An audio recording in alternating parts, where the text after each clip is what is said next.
La persévérance finale. Mes enfants bien-aimés, je suis au milieu de vous, comme je voudrais que chaque fois où vous vous réunissez pour prier et réparer, vous ravivez votre foi.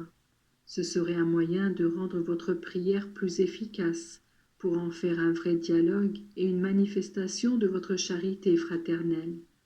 Prenez la résolution de rassembler vos pensées et de vous mettre vraiment en la présence de Dieu avant de commencer la prière vocale. Aujourd'hui, l'Église rappelle la conversion de saint Augustin. Eh bien moi, je vous invite à son exemple, à une véritable conversion. J'adresse cette invitation à tous les hommes de la terre, et s'il y en avait qui pensent avoir atteint la perfection et de ce fait ne pas devoir se convertir, c'est précisément à ceux-là que j'adresserai une dure réprimande, et je les traiterai d'hypocrites. Le monde a besoin de se convertir. Voilà pourquoi, avant tout, c'est à vous qui m'assurez de votre amour et qui priez que je dis il est nécessaire que vous vous convertissiez. Il y a de nombreux défauts qu'avec un peu de bonne volonté, vous pouvez supprimer, mais votre conversion doit être surtout une orientation de votre vie vers moi, en vue d'établir avec moi la plus belle unité. Je suis Jésus, votre Sauveur, et je désire vous sauver. Personne ne peut se sauver sans mon concours. Gare à vous si vous présumez posséder en vous-même les moyens de salut.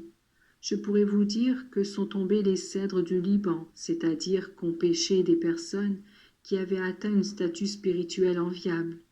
Il a suffi d'un acte d'orgueil pour que le Seigneur les abandonne et qu'elles deviennent des instruments de péché et de mort. Personne ne peut être sûr de parvenir au salut, quand bien même il posséderait des qualités incomparables, des vertus élevées et des mérites personnels. Le salut est un don que l'on doit demander avec humilité, et pour l'obtenir, il faut collaborer avec humilité et bonne volonté. La persévérance finale est donc dans les mains de Dieu. Vous pouvez l'obtenir par mes mérites avec l'aide de Marie très sainte et de tous les saints. Voilà pourquoi la prière est nécessaire. Faire converger ses pensées, ses invocations, ses actions sur Dieu, afin qu'il sanctifie tout en son Fils, doit être le souci de tous les jours. Chaque instant de votre vie est un don qui sert à gagner le ciel. Si vous l'orientez dans ce but, minute après minute, il se produit votre conversion. Je vous montre maintenant le monde comme enseveli sous la boue de l'immortalité et de la luxure. Tous les hommes doivent se convertir, et il n'est pas de péché si grave soit-il que je ne puisse pardonner. Il y a les appelés de la première heure, ceux de la troisième et ceux de la dernière. J'appelle tout le monde à la conversion, et je promets et donne le paradis à tout le monde. À Longin, qui me frappa le cœur, j'éclairai l'esprit. À Dismas, qui me supplia avant d'expier, j'accordai le paradis. Même à Judas j'aurais pardonné s'il s'était humilié et avait reconnu son erreur. J'appelle tout le monde, j'attends tout le monde jusqu'au dernier instant. C'est pour cette raison que vous ne devez et ne pouvez désespérer de personne, que vous ne pouvez juger personne, mais confier tout le monde à mon cœur. Si la présomption de se sauver sans mérite est un péché grave, il est aussi grave de désespérer de son propre salut et de celui des autres. Cela n'empêche pas que, même dans la confiance, vous devez vous dépenser avec application, afin que mon désir de votre conversion se réalise. Il y a un proverbe plein de sagesse qu'il est bon d'appliquer à tout le monde, que celui qui a du temps n'attende pas le temps. Pourquoi renvoyer à plus tard l'œuvre de votre sanctification lorsque l'Esprit Saint la réclame de toute urgence? La froideur, la médiocrité ne sont pas agréables à Dieu. Même si une bonté naturelle vous fait agir bien, recherchez le mieux.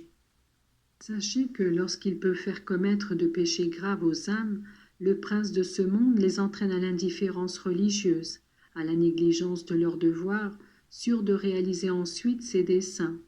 Combien de mes enfants, qui pourtant vivaient bien leur christianisme, ont commencé par négliger la prière et la messe du dimanche, et sont tombés dans les bras de Satan.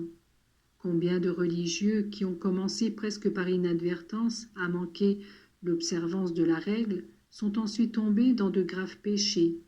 Combien de prêtres, en négligeant la prière, la méditation et la messe, sont devenus des instruments de péché plutôt que de salut. Celui qui est bon doit devenir meilleur.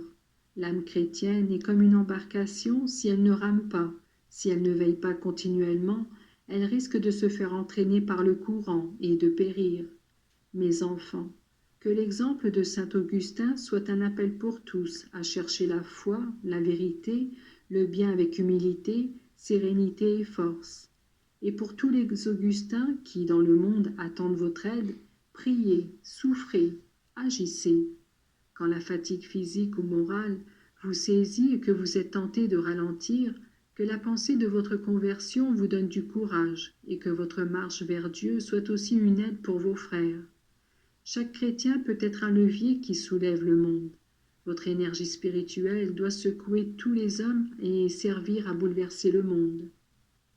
On parle beaucoup de châtiments, et le Père devra les réserver à l'humanité comme dernier acte de sa miséricorde. Mais ce n'est pas encore la dernière heure. Appelez plutôt tout le monde à la conversion. Donnez l'exemple de la conversion. Sanctifiez-vous.